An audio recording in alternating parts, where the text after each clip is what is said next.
I've been swimming competitively since I was 8. That's 18 years in the water. I know pools the way some people know their own homes.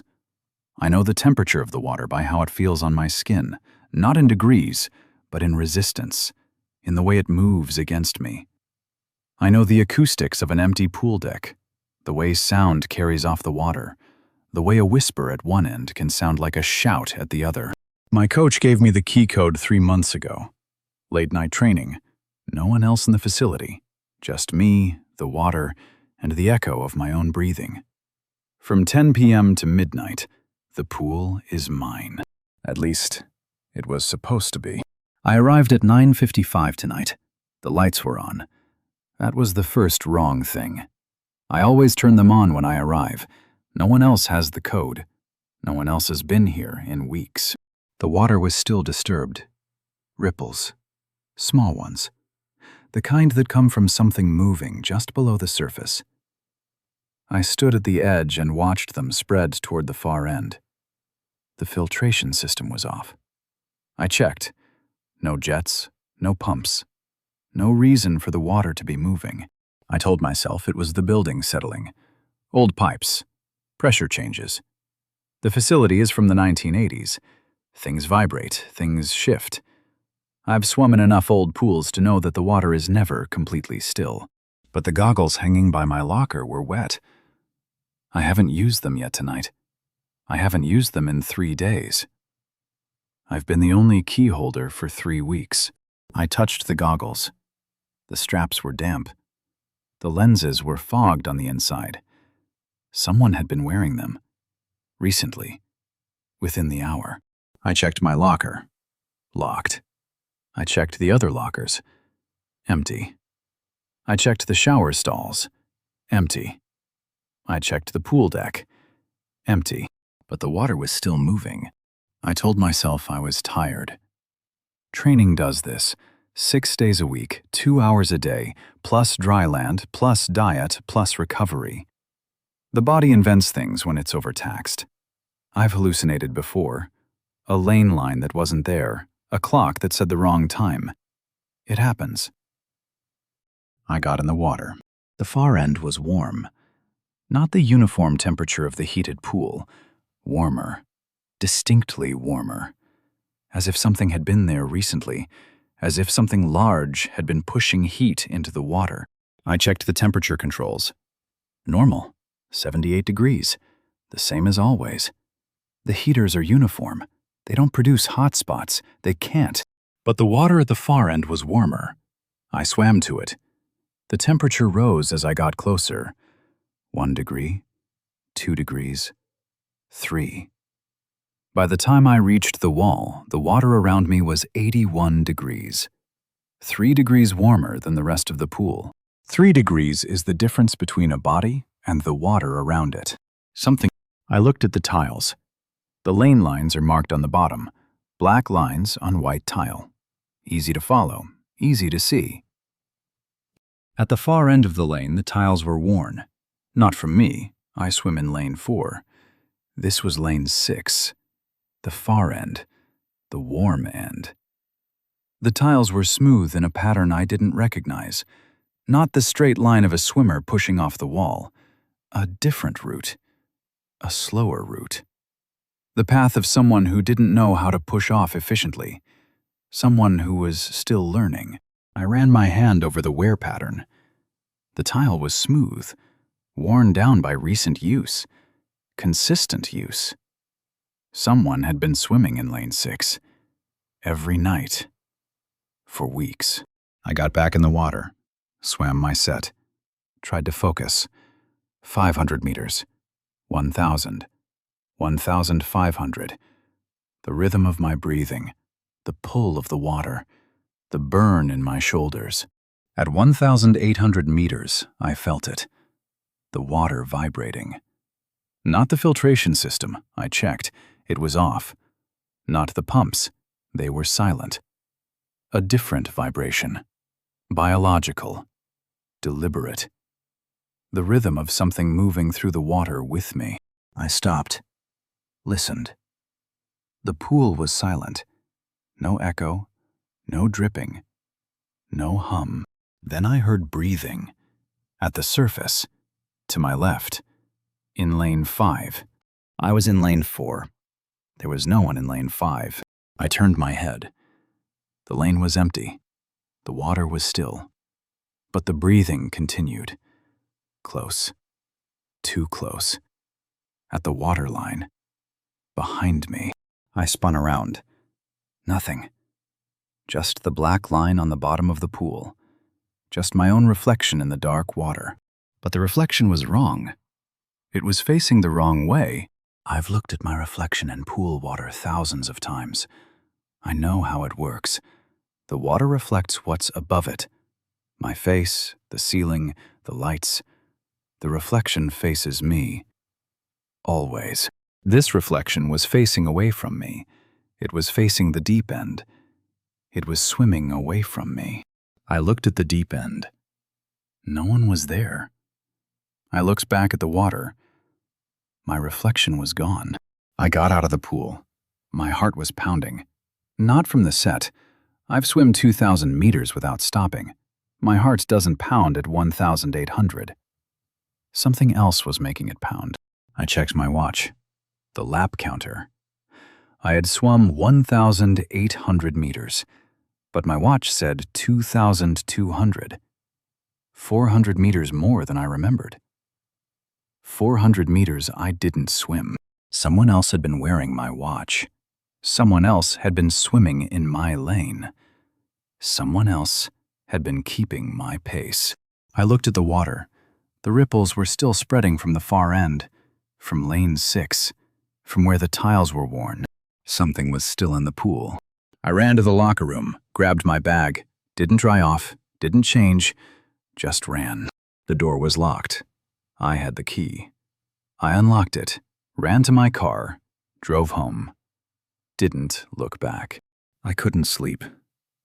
I lay in bed, staring at the ceiling, listening to my own breathing. Every time I closed my eyes, I heard it. The breathing in lane 5.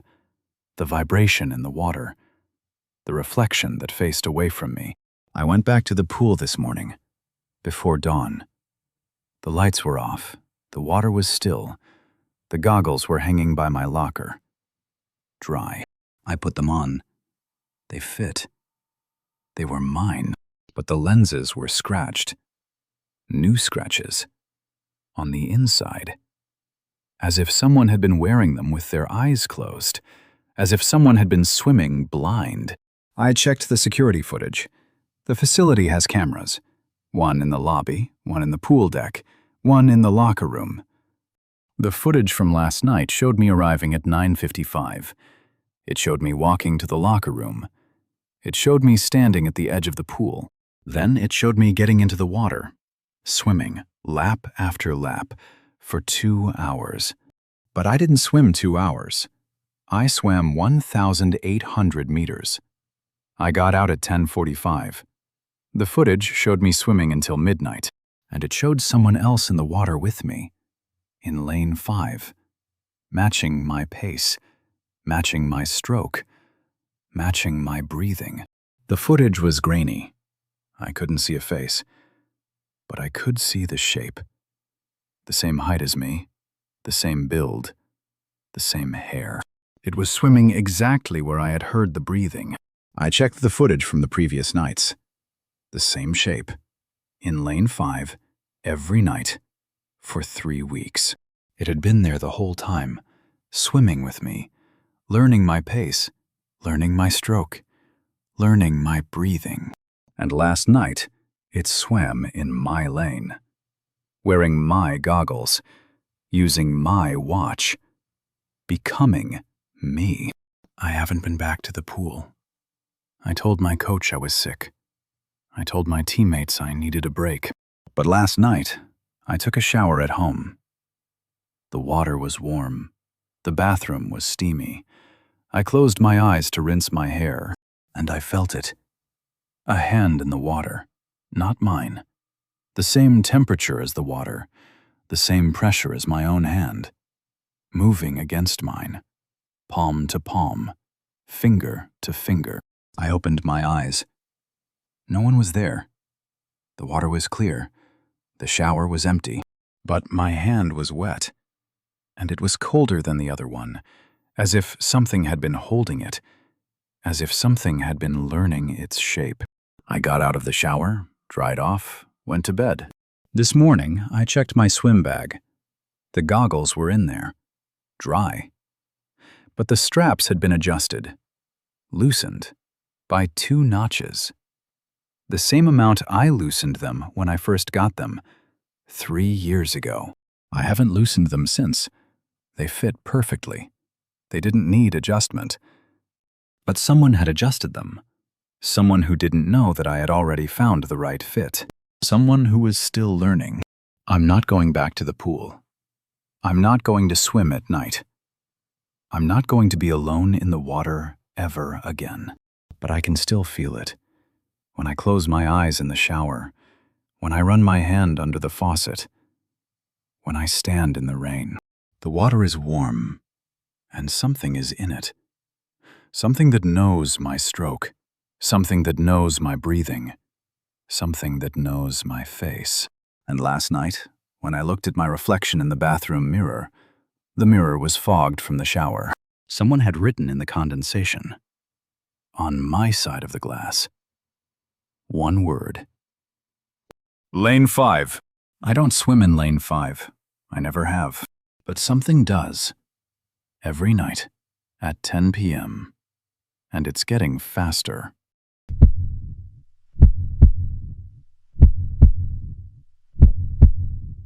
"22 months, 3 agents before me. I took this listing to prove I was better than them. I didn't know they weren't failing. They were running. The house has been on the market for nearly 2 years. It's a good house. 4 bedrooms, 3 bathrooms, a backyard that gets afternoon sun. The price is right. The location is desirable. There's no reason it shouldn't have sold within 60 days. But every agent who takes the listing gives up within 6 months. They don't say why. They just stop returning calls. They leave the city. One of them moved to a different state. I looked her up. She's not selling real estate anymore. She's managing a bookstore in Oregon. I should have asked her why she left. The first time I showed the house, I arrived at 9 a.m. to prepare. The kitchen lights were on. I'd turned them off after the last showing. The realtor lockbox was still on the door. No one else has the code. The mug was on the counter. Ceramic. Blue. Warm. I touched it. The coffee inside was still hot. Fresh. Someone had been standing in this kitchen, drinking coffee, waiting for me to arrive. I checked every room. Empty. The beds were made. The towels were folded. The dishes were in the correct cabinets. Everything was in its right place. Better than I left it. Better than any empty house should be. I told myself it was the previous agent. Maybe she still had a key. Maybe she was checking on the property. Maybe she forgot her mug. I called her. The number was disconnected. The second showing, I arrived at 8 a.m. The fridge was stocked. Not with old food. Fresh food. Vegetables in the crisper. Milk in the door. A carton of eggs on the middle shelf. I had emptied the fridge before the last showing. I remember throwing away expired condiments. I remember wiping down the shelves. The food was arranged by color. Red vegetables together, green vegetables together, the eggs in a perfect row, the milk facing forward, label out. I don't know anyone who organizes their fridge like that. I don't know anyone who would break into an empty house to stock the refrigerator. But someone did. I threw everything away. I checked the expiration dates. The milk expired tomorrow. The eggs expired next week. The vegetables were fresh, picked within days. Someone had been shopping for this house. Someone had been planning meals. Someone had been living here between showings. I told myself it was a squatter. Someone homeless, looking for shelter. I've seen it before. Empty houses attract people with nowhere else to go. It's sad, but it's not dangerous. I set up a camera, hidden, pointed at the kitchen. I wanted to see who was coming in. The footage showed nothing for 3 days. Then, at 4 a.m. on the 4th day, the kitchen lights turned on. No one walked into the frame. The lights just turned on. Then the refrigerator opened. By itself. The milk came out. By itself. A glass appeared on the counter. The milk poured itself. The glass floated to the table. The table set itself. A chair pulled out. Someone sat down. I couldn't see anyone, but the chair was occupied. The glass was held. The milk was drunk. Then everything reversed. The glass returned to the counter. The milk returned to the fridge. The chair pushed in. The lights turned off. The footage was 47 minutes long. I watched it 3 times. There was no one in the frame, but there was someone in the house. I showed the house to a young couple on Saturday. They loved it. They made an offer. I was thrilled. 22 months of work finally paying off. The offer fell through the next day. The couple said they changed their minds. They said the house gave them a strange feeling. They couldn't explain it. They just didn't want to live there. I drove to the house that night. The lights were on, not the kitchen, the dining room. The table was set for one. A plate of food, still warm. A glass of wine, full. A chair pulled out. At an angle, as if someone had just stood up. I photographed the table. The food was pasta. The wine was red. The napkin was folded into a shape I didn't recognize. I came back the next morning. The table was cleared. The dishes were washed. The napkin was in the laundry basket. But the photograph on my phone had changed. The food was still there, the wine was still there, but there was a shadow in the chair. A person, sitting at the table, facing the camera. I zoomed in. The shadow had my hair, my posture, my way of holding a fork. I've been showing this house for 22 months. I've staged it, cleaned it, repaired it. I've brought dozens of clients through its rooms. I've answered hundreds of questions about its square footage, its school district, its property taxes. I thought I was trying to sell it.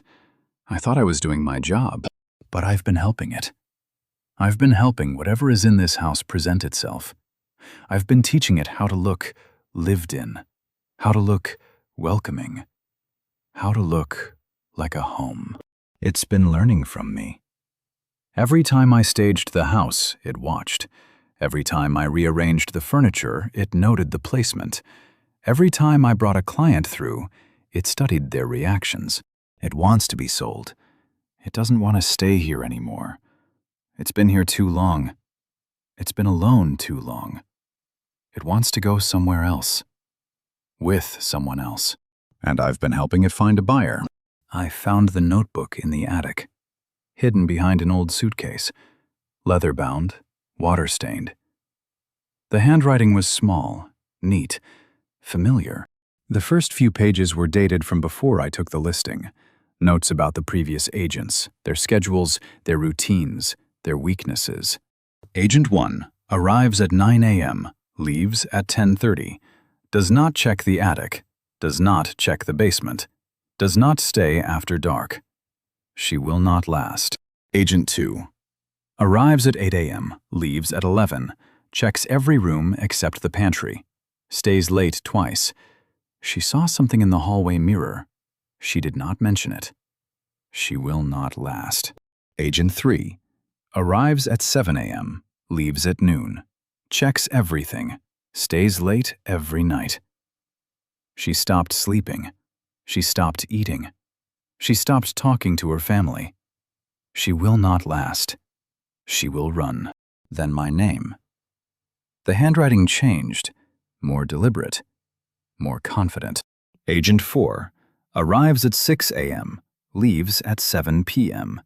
She stays late. She checks everything twice. She does not believe in anything she cannot see. She is perfect.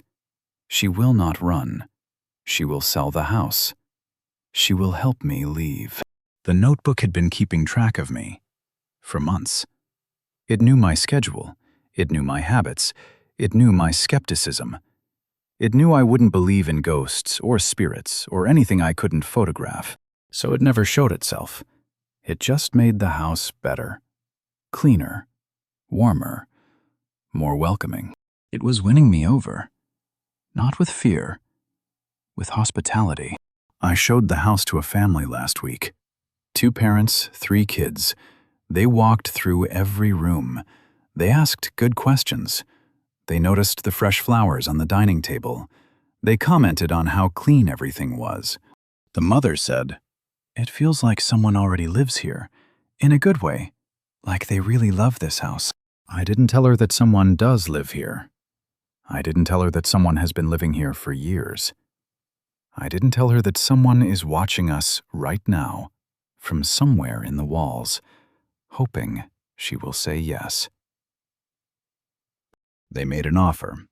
Full price. No contingencies. They want to move in within 30 days. I accepted. I signed the papers. I shook the father's hand. I smiled at the mother. I waved to the kids as they got in the car. Then I went back inside the house. Alone.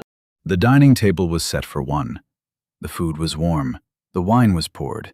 The chair was pulled out. The cushion was warm. I sat down. I ate the food. I drank the wine. I don't know why.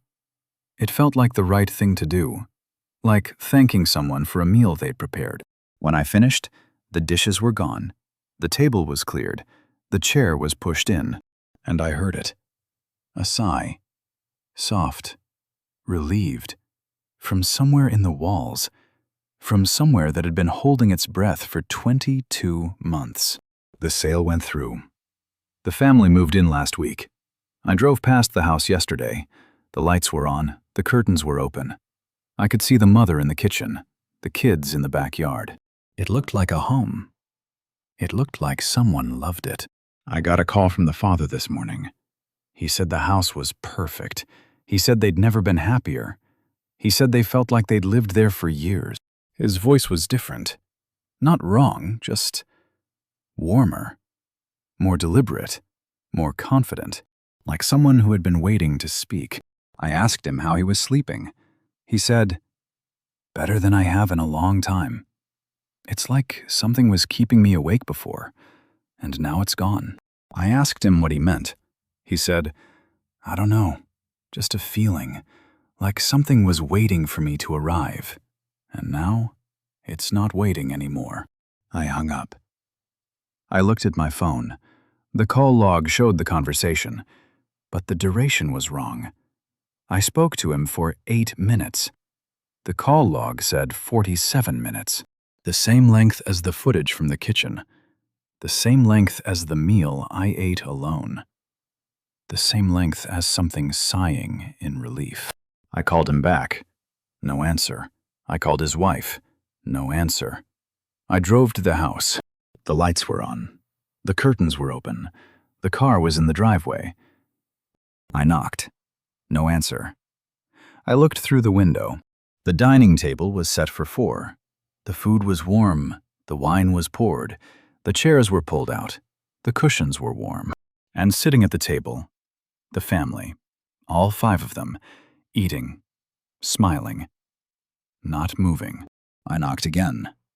No one looked up. I don't know if they can hear me. I don't know if they're still in there. I don't know if they're still them.